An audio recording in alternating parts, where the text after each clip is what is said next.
नमस्कार मित्रों, विशुद्ध प्राकृतिक चिकित्सा विज्ञान केंद्र कानपुर में आपका स्वागत है।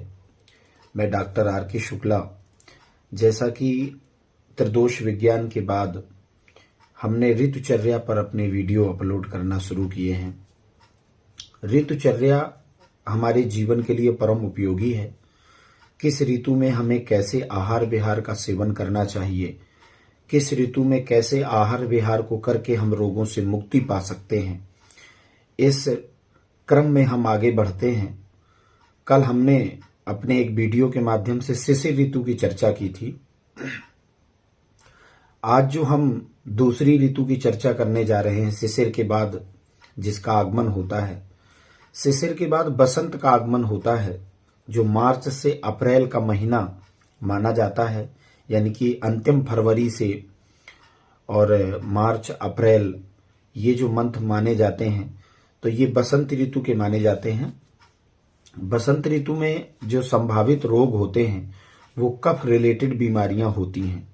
बसंत ऋतु में जिन जिन बीमारियों का उद्भव होता है या जिन बीमारियों का प्राकट्य होता है, वो सभी की सभी बीमारियां पित्तज होती हैं। पित्त की मात्रा अधिक हो सकती है या कफ की मात्रा अधिक हो सकती है, या फिर दोनों एक साथ आ सकते हैं, पित्त और कफ। कफ और पित्त प्रकृति आ जाने के कारण शरीर में अनेक अनेक प्रकार के उपद्रव होने लगते हैं। तो जैसे कि हमारे जो बसंत ऋतु के रोग हैं, तो सबसे पहला चीज तो अरुचि, यानी कि खाने की इच्छा कम होना, भूख उस लेवल की न लगना जो लगनी चाहिए।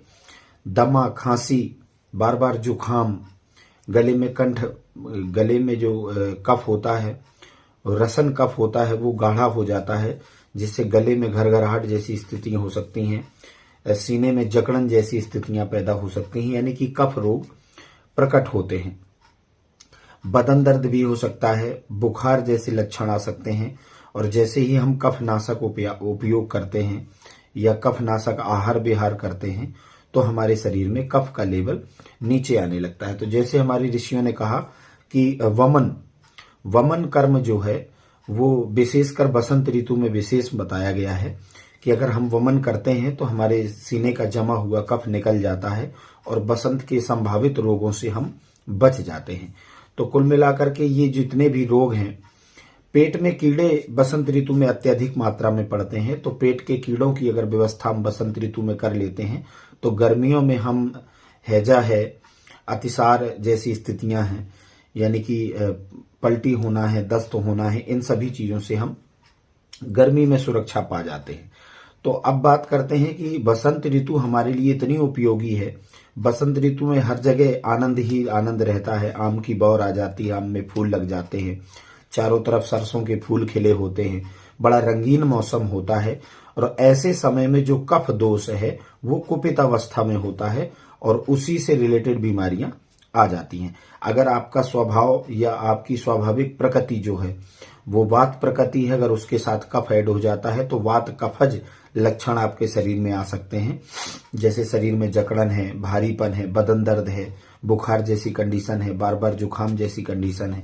अगर यही कफ आपका कुपित पित्त के साथ मिल जाता है, पित्त की प्रबलता है, पेट साफ नहीं हो रहा है, पित्त की प्रबलता है और कफ बढ़ा हुआ है, तो ये हमारे लिए हानि पैदा कर सकता है। तो कहने का तात्पर्य कि बसंत की इस पावन ऋतु में हमें अपने शरीर का कैसे ध्यान रखना है।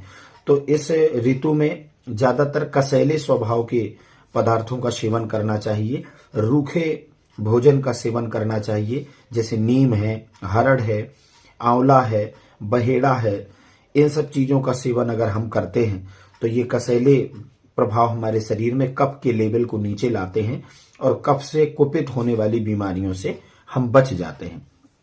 तो बसंत के क्रम में हम चर्चा करते हैं कि आखिर बसंत में हमारे लिए पथ्य क्या हो सकता है।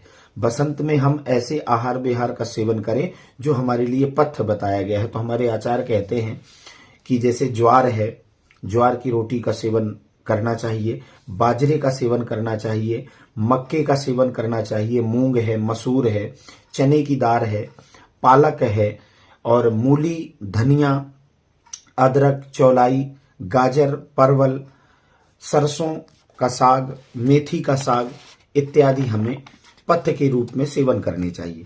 कुल मिला के शहद है, हरड़ है, ये जितने भी कफ नाशक योग आयुर्वेद में बताए गए हैं उनका अगर हम सेवन करते हैं तो मार्च और अप्रैल का महीना जो बसंत ऋतु का माना जाता है, जिसमें कफ अत्यधिक मात्रा में कुपित होता है, तो हमें अपनी मूल प्रकृति की रक्षा करते हुए, देखिए कभी कभी गलती कर देते हैं लोग कि उपचार शुरू कर देते हैं और बसंत की ऋतु के आधार पर जैसे हम कफ को नाश करने वाली चीजों का सेवन करेंगे, अगर हमारे शरीर में मूल प्रकृति पित्त है तो वो कहीं ना कहीं से कुपित हो जाएगी और पित्तज बीमारियां हमें पैदा कर सकती है।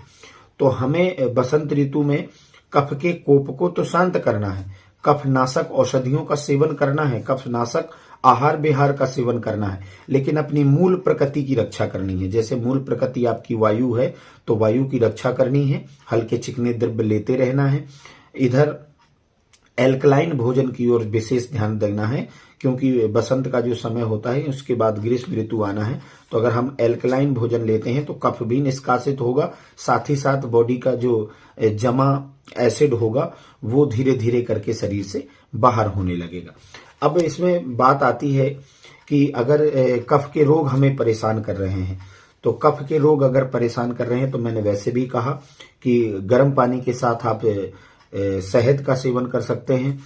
हरड़ को भून करके हरड़ के चूर्ण के साथ शहद का सेवन करते हैं तो बसंत के कफ के जितने भी रोग हैं उनसे हम बचे रहते हैं।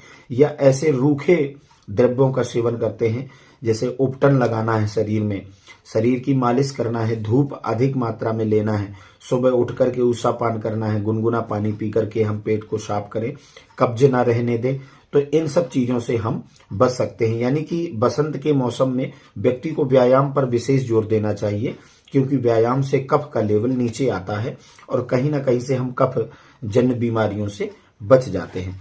अब इसमें बात आती है कि हम बसंत की ऋतु में क्या ना खाएं जिससे हमारे शरीर में ये रोग आने लगे। बहुत सी ऐसी चीजें होती हैं जिन्हें ऋतु के अनुसार छोड़ देना चाहिए। तो हमारे आचार संहिताओं में बताते हैं कि सबसे पहली चीज तो ठंडी चीजों का सेवन हम ना करें। अगर अधिक मात्रा में हम ठंडी चीजों का सेवन करते हैं तो कहीं ना कहीं से हमारे शरीर में कफ जो है वो कंप्रेस हो जाएगा। जो निकलने की ऋतु है, इसी ऋतु में कफ निकलता है, अगर कंप्रेस हो गया तो ये कफ शरीर से बाहर नहीं जा पाएगा। चिकने भारी पदार्थों का सेवन करें, यानी कि गरिष्ठ भोजन करें, कुछ मध्यम चिकनाई भी लेते रहें ताकि शरीर का जो पित्त है, जो अग्नि है, उसकी रक्षा हो सके। हल्के खट्टे पदार्थों का सेवन करें, हल्के मीठे पदार्थों का सेवन करें। दही है, हल्की मात्रा में सेवन करें, लेकिन ना करें तो ज्यादा अच्छा है। दही का सेवन हमारे लिए अच्छा नहीं है। अधिक मीठे पदार्थों का सेवन हमारे लिए अच्छा नहीं है। जो कि चिकने पदार्थ है हल्की मात्रा में तो ले सकते हैं, लेकिन अधिक मात्रा में पकवान से बचने की कोशिश करें, पकवान मत खाएं। प्याज का सेवन है वो कम करें। गन्ने का जूस, अभी जैसे ही बसंत की ऋतु आती है तो गन्ने का जूस मिलने लगता है, तो गन्ने का जूस इस मौसम में आपके लिए ठीक नहीं है। ग्रीष्म का शुभारंभ हो जाए, इसके बाद हम नई ईख का जूस यानी गन्ने का जूस पी सकते हैं। गुड़ है, भैंस का दूध है, भैंस का दूध बसंत ऋतु में हानिकारक बताया गया है।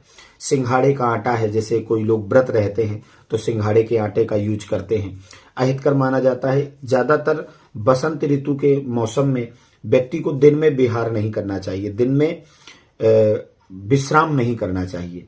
दिन का असोना हमारे लिए बसंत में अधिक हानिकारक माना जाता है।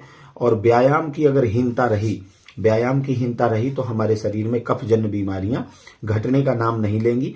इस ऋतु में विशेष जो माना जाता है कि हमें ठंडे, चिकने, बादी, गरिष्ठ भोजन का सेवन नहीं करना है, मधुर रस का अधिक सेवन नहीं करना है, दिन में सोना नहीं है।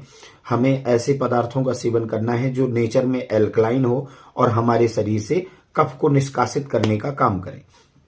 तो इस प्रकार से हम समझ सकते हैं कि हमें बसंत ऋतु में कैसे आहार विहार का सेवन करना चाहिए। और कफजन्य बीमारी अगर हमारे शरीर में आती है तो हरड़ का सेवन आपके लिए बेस्ट रहेगा। रात्रि में त्रिफला का चूर्ण आप गुनगुने पानी से ले सकते हैं, गुनगुने दूध से ले सकते हैं, जिससे पेट भी साफ होता रहेगा और हमारे शरीर में कफ डिपॉजिट होने का क्रम बदल जाएगा और शरीर से धीरे धीरे कफ निकलने लगेगा।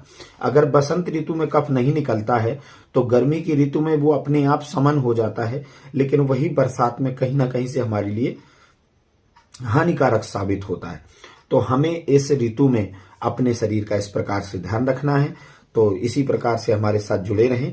एक एक ऋतु के अनुसार हम आप तक विशुद्ध जानकारी जो होनी चाहिए, बसंत ऋतु का जो हमने क्रम था वो पूरा किया, क्या खाना चाहिए और क्या नहीं खाना चाहिए, तो कुपथ के रूप में भी बताया और पथ्य के रूप में बताया। मार्च और अप्रैल का महीना बसंत ऋतु का माना जाता है।